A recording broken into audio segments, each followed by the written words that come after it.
Welcome everyone, this is Denny and Karl with GetWisdom, and today we're going to continue with the channeling series. And today's subject is Queen Victoria, who was fondly known in some circles as the Queen Mother of the Royal British Monarchy. And she was alive and had a rule, I think, of 63 years in the late 1800s. She died, I think, in 1901. And she really tied all the European royal families together through family. You know, her grandkids were everywhere in the European royalty in those times. So she's an interesting subject just from a historical perspective, but also from a spiritual perspective, and especially as it relates to the many claims about the interrelationship with royal families and the dark ET alliance, if you will. You know, in particular, perhaps the Anunnaki and the reptilians. So this is something we're going to get into today. So I want to thank everybody for joining us, and especially thanks to Karl for doing this with us. And with that, Karl, maybe you could share some of your thoughts about what we're going to do today. I can shoot from the hip a little bit, and that's pretty much what I can offer, because I'm not a historical scholar about anything. I'm not a historical scholar, other than as I need to understand the origins of particular things of interest to me in the fields I get involved with. I've never had an interest in the monarchies, and growing up, this is something that seemed to me the greatest puzzlement of world events. The idea of a monarchy to begin with, that some family is the be-all and end-all and deserves worship, reverence, and total obedience in maintaining a lesser status by definition. So you can never be them. You can never be like them. You can never be above them or equal to them. And that has many consequences and so on, you know. And I saw this just intuitively as a bizarre aberration. And I didn't fully appreciate the implications of why that is so.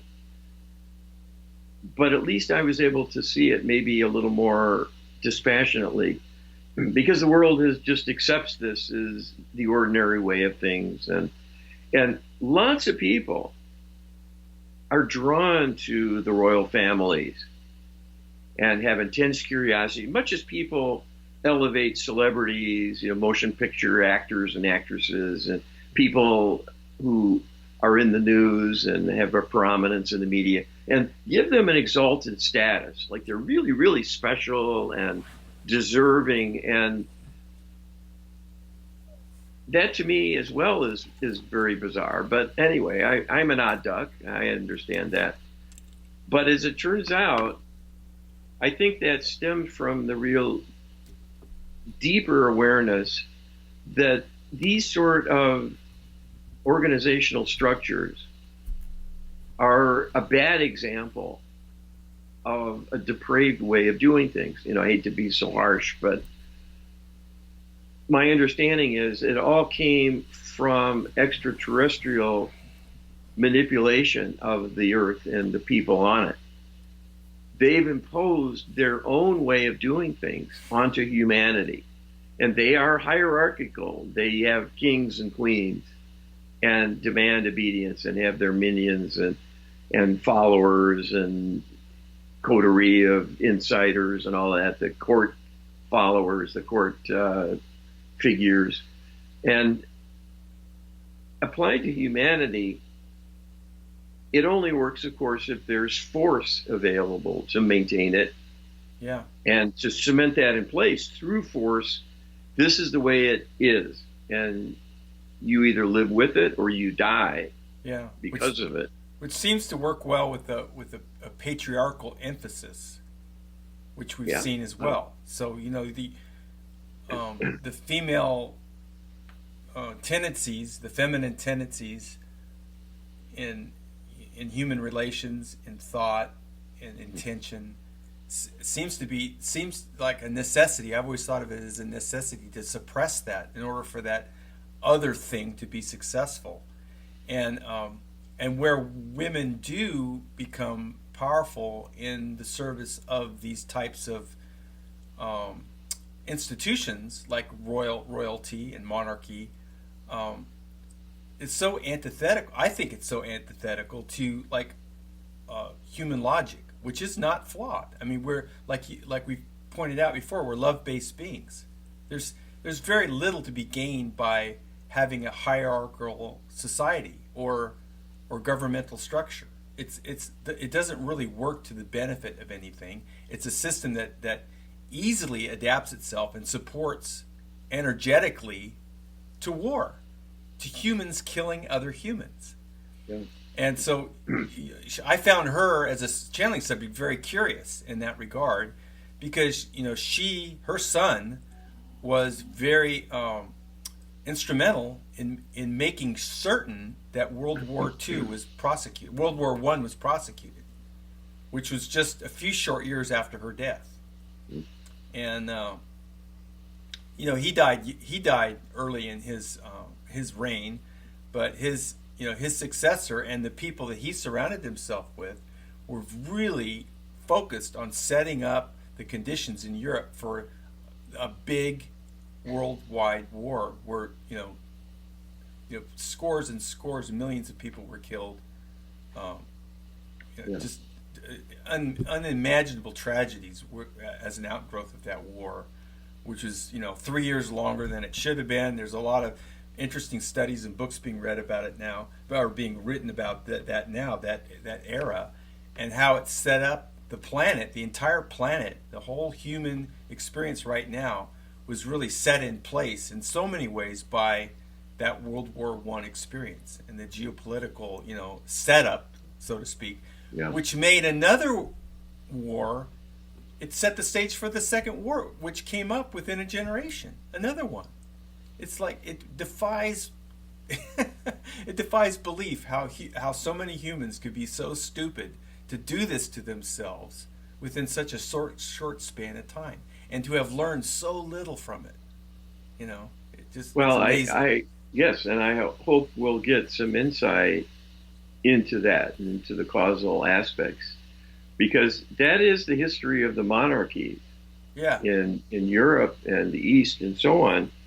It's a series of conquests, a series of warring monarchies that hate one another and will interbreed as well, mostly to help keep the peace or to gain some additional strength, but more to fend off the tendency to be at odds and to go to war and to have all this killing. And so... And even that was defied in World War I. Yeah. We're talking earlier before we started recording. Here's Kaiser Wilhelm II and Nicholas II, the last Tsar of Russia. These guys are first cousins by marriage. They exchanged letters all the time, and this whole thing was turned on its head, and those two nations were at war with each other. It's crazy. It's just insane. Well, it begs the question, who truly has the power? Yes, exactly. Doesn't it? Yes. Yes. Yeah. And you see, this perspective isn't dying either. No. We still have monarchies. It's worse now, in fact. If you look at the Disney empire, a lot of it is based on royal figures presented as an attractive role model for the young. All these little girls who want to be princesses and meet their Prince Charming and so on, and all these fairy tales they have. The Frozen, the princess thing, and her domain that gets into trouble, and she's the leader, and it's got to be sorted out by her, and all these things. Yeah. And it's really getting into the young and perpetuating that idea that there's someone at the top They're in charge. They know what to do, and they will make it happen. Right. And you just look to that and follow and do what you're told. Yeah, the savior programming, we call it. Yeah. Yeah. So it's to me it's a poisonous perspective. Yeah. I mean, what has love got to do with it? What about sharing? What about equality? Right. What about a community of like-minded souls living in harmony and having an equal voice and an equal sharing in things, with varying perspectives and strengths and weaknesses in the interplay, but understood that it will be like that. We're not all equivalent. Yeah. But we're not overlords and underlings either, right. Unless we decide. Yeah, all can be raised up. Yes. You don't have to have a loser to have a winner. That's a fiction, Right. Except when that is imposed on us. Right. So maybe we'll hear about that from one of the principals who's been a member of that kind of architecture. Yeah. Yeah. So I feel some qualms, and I never enjoy putting people on the spot. It's not who I am, even if they're deserving, been really a major perpetrator or something. But here's a case where this person is in the middle of this kind of the eye of the hurricane, and through birth and so on, and this is what happens. But I do know that people plan their incarnation. Right. So the people who come down and are members of the royal family have decided to do that. And they are also only there because they have been accepted by those others in the family. So it's an arrangement on all sides, with all having a vote and all making the decision in the affirmative for this person to join us. Right. So there are no accidents here. Right. And that could extend into the realms of the Anunnaki and the reptilians too. We can't really leave them out of the equation, given that the likelihood that there's heavy involvement there is high. Well, this is the paradigm. Yeah. They do a lot to manipulate the powerful, and including taking them over, right, and substituting imposters and this sort of thing. So we'll see what we learn from Queen Victoria.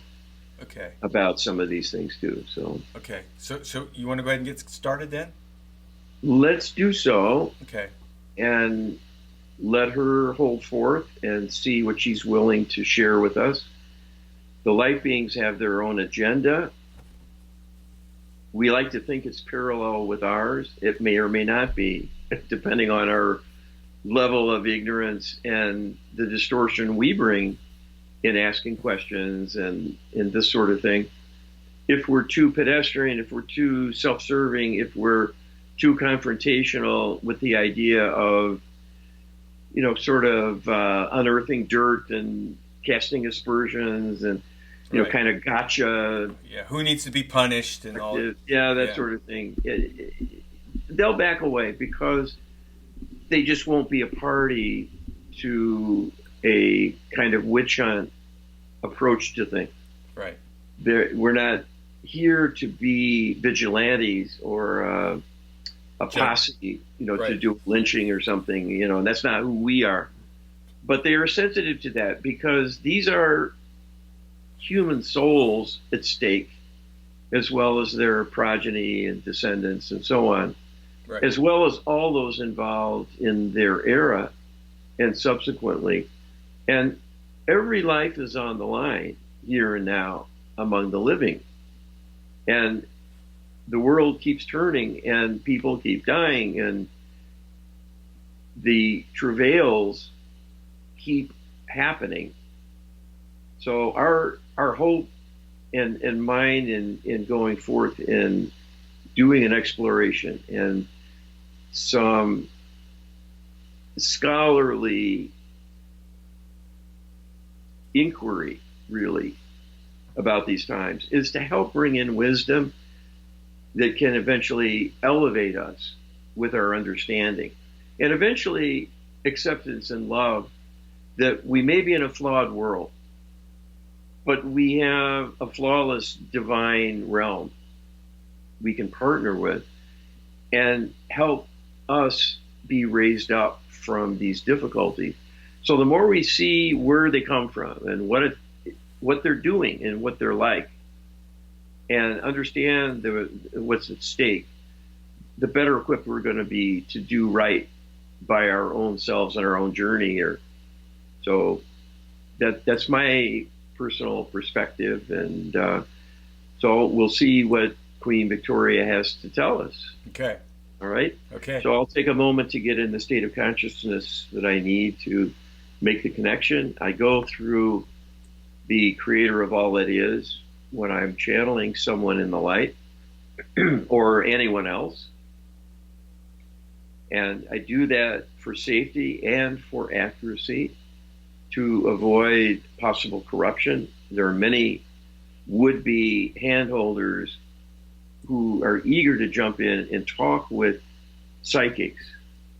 And this is what happens to most, because they're not wary, they're not careful in how they go about doing it. They're too trusting, and most don't think something can go wrong, especially if you're going into the divine realm to talk to someone. But I assure you, unless you put protection around the work, that could well happen. And the divine realm has to let it, because you're choosing it if such is the case. They have to let you mess up. And if you look in the news, you'll see evidence of that all day long. Yeah. We get to mess up here. Yeah.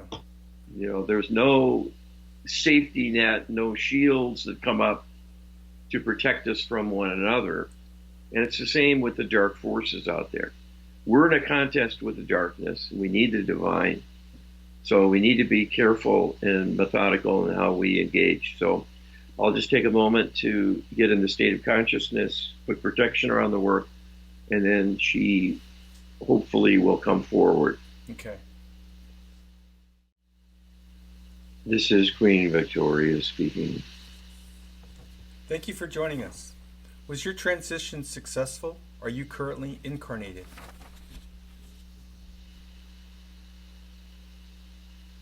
My transition was successful, and I, as yet, have still not incarnated. I remain within the light in order to not reintroduce my karma on the part of anyone and their gathering of soul group. And this is for a number of reasons. It is not yet quite time. I will have an incarnation very soon. That is the expectation in my current planning. But as yet, I have not taken that plunge, so to speak. Okay, thank you. Can you explain the apparent close association with the British monarchy and the reptilians? Were any of your children killed and replaced by reptilians? This is an aspect of life few can believe. We know you have brought this forward, as have many others. Not nearly enough to make a dent in public opinion and awareness.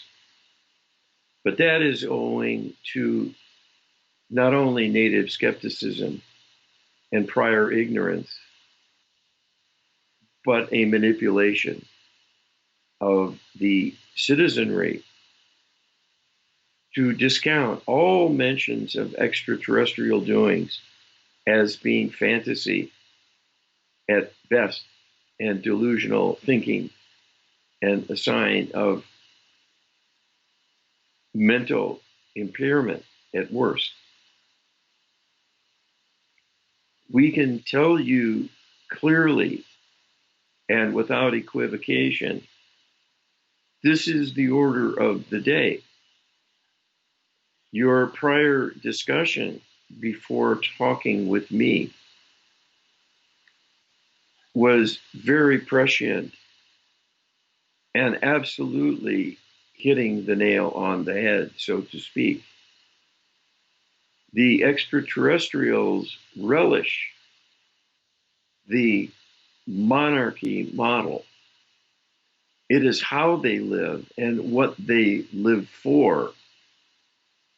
Their entire lives are devoted to being obedient within a hierarchical system of rewards and punishment coming from on high. It is deeply etched within their thinking.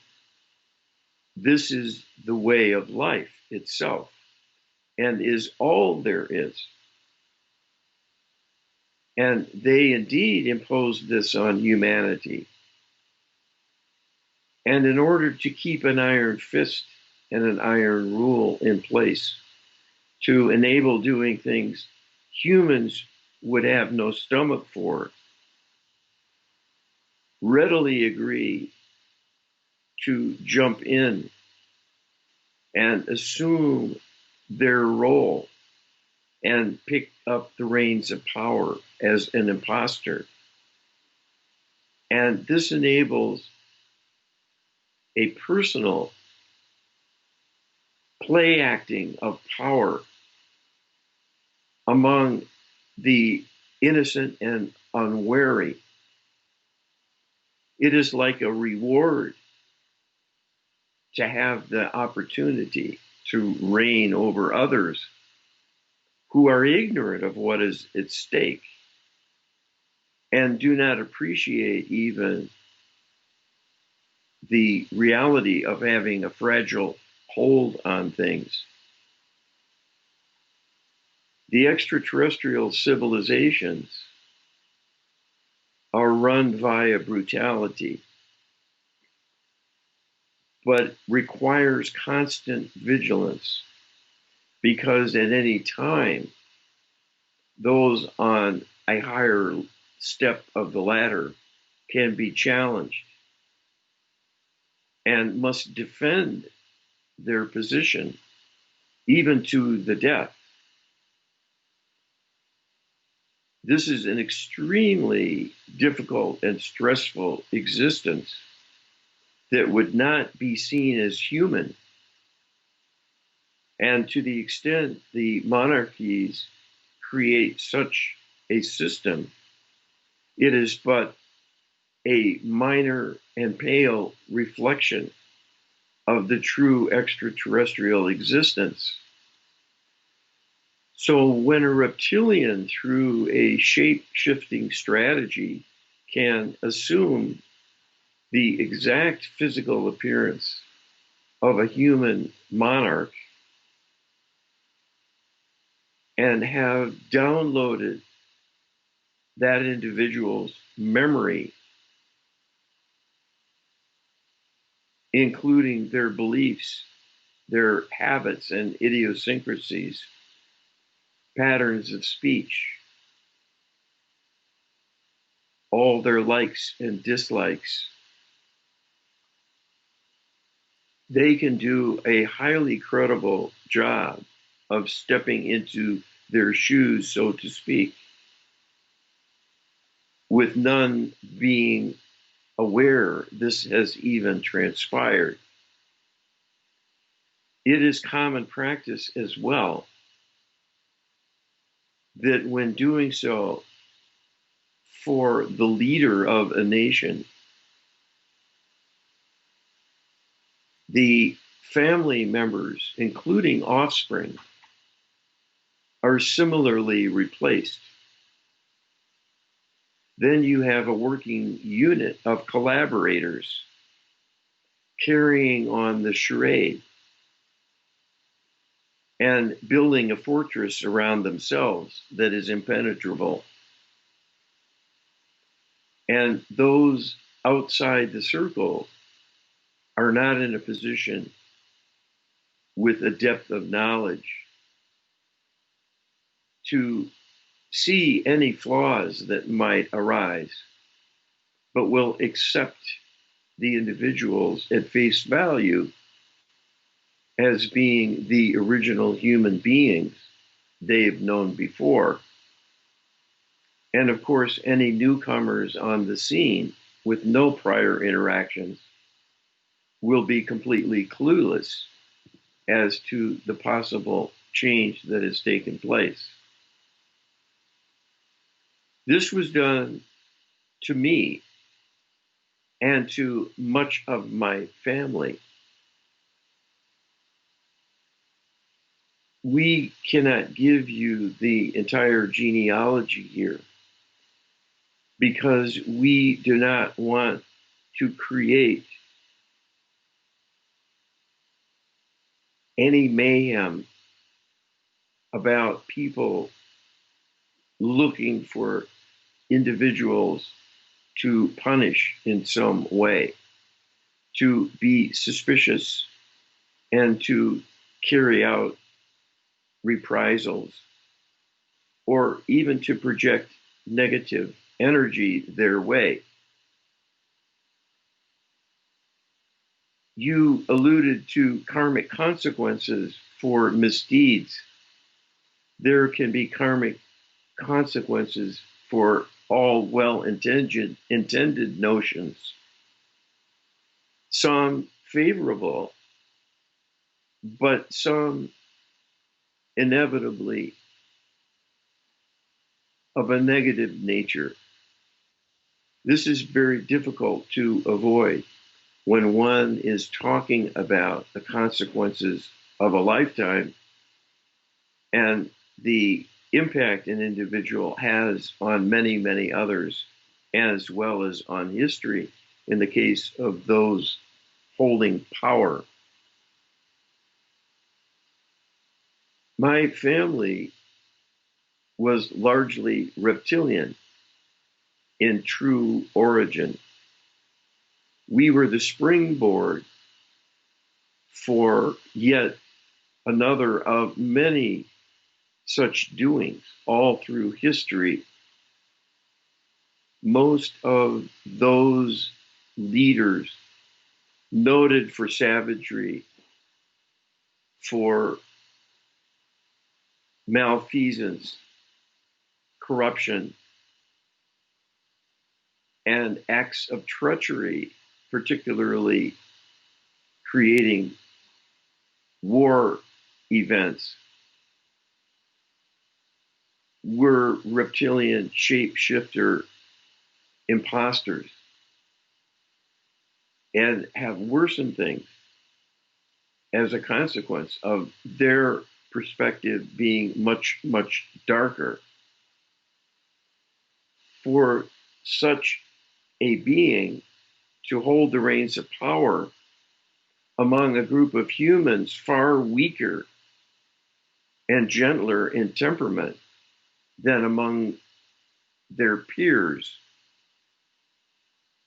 is what you might term a cakewalk in the current vernacular.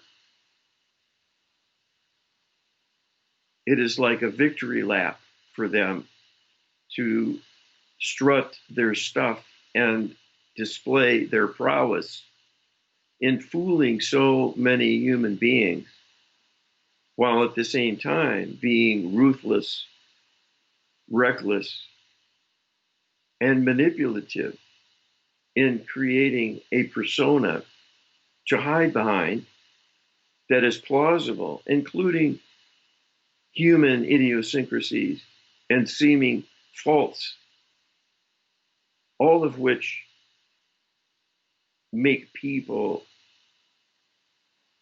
dismiss irregularities, illogical choices, things working at cross purposes with other desirable outcomes that are on record or have been requested to happen.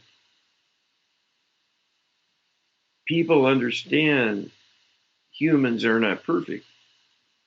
And the lack of perfection in the leadership, including the monarchies, is aided when people see a human profile, including flaws of personality,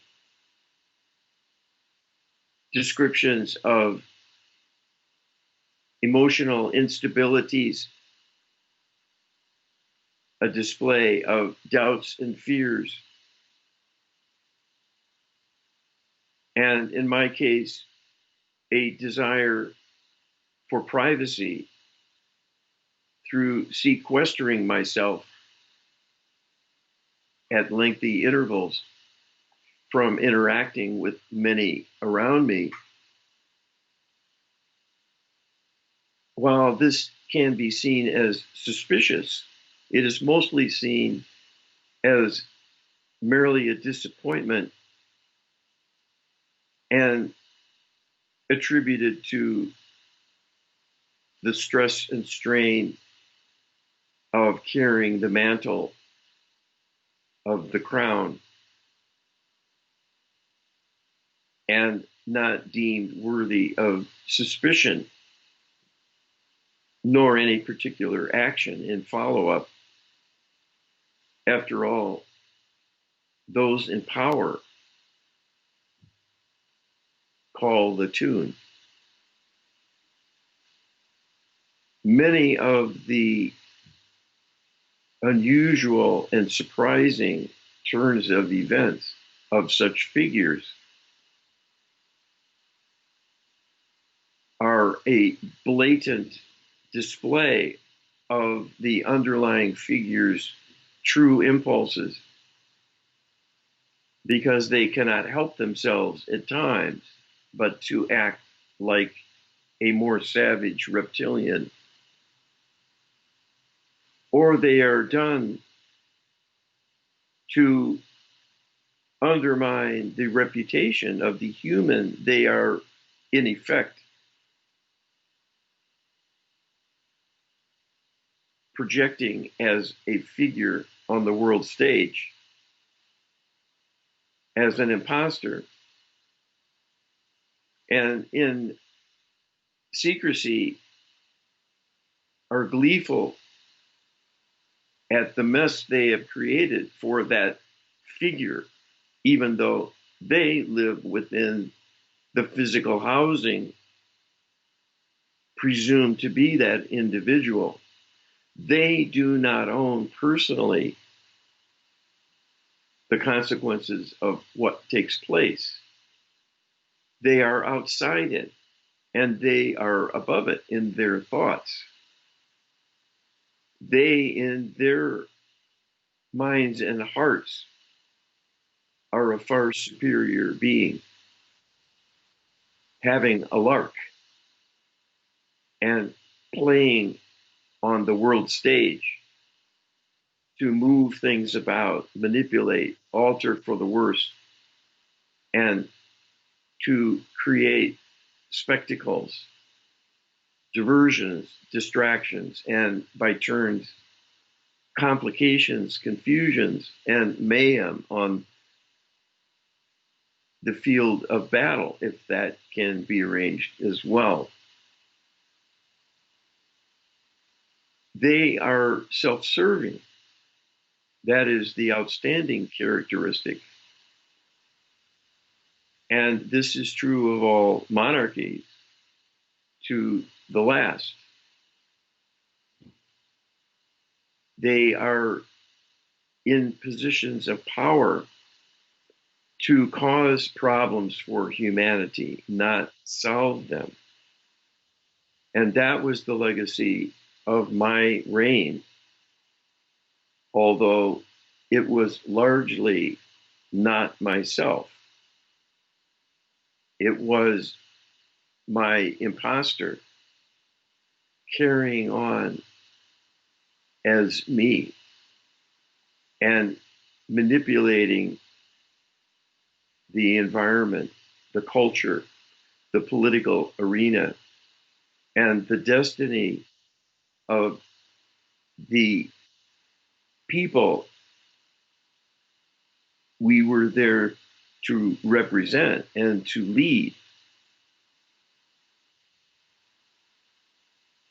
It is right to think of the monarchy not as leaders, but as subjugators, for that is the model. And this is why the so-called free world no longer consists of monarchies with dictators at the helm, but elected leaders who can be replaced. The corruption of the system that came before, rulership through genealogy, is the prescription for extraterrestrial domination. The increasing freedom of people to diversify in their governance still is an illusion, because all are continuing to be manipulated simply through a different organizational architecture, but they are manipulated nonetheless. You need not feel superior to those nations continuing to exalt a monarchy, although it is a relic of history, and the persistence of the self-importance it projects is due to mind manipulation, to engineer complacency, and a continued belief in its merits and importance, including the nostalgia people feel and the holding within feelings of awe and the inner yearning to be part of such an enterprise. All are orchestrations.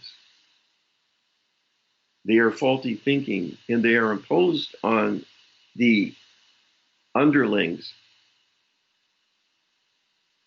But those governments that appear to offer freedoms,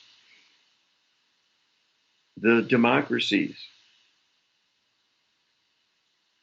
the parliamentary system, and the rulership of a constitutional republic in the case of the United States, are nonetheless orchestrated and manipulated from top to bottom on a continual basis. This is perhaps the most important thing I can give to you by using the monarchy as an icon of a past way of doing things that led to difficulty for people at all levels. And contrasting that with other forms of governance, our message to you is government always does evil, because in all of its forms, they are but a reworking, a reshuffling of the manipulation and the true holders of power to assume different types of figures and leaders to continue the enterprise of subjugating and manipulating the world's citizenry. You have not worked your way out from under government yet. And if anything, it is getting worse, because in moving to a world government, you are returning, in effect, to an overarching monarchy type system that will have total control of everything and everyone. If there is one lesson to be learned from human history, it is that the concentration of power in the hands of a few always ends badly.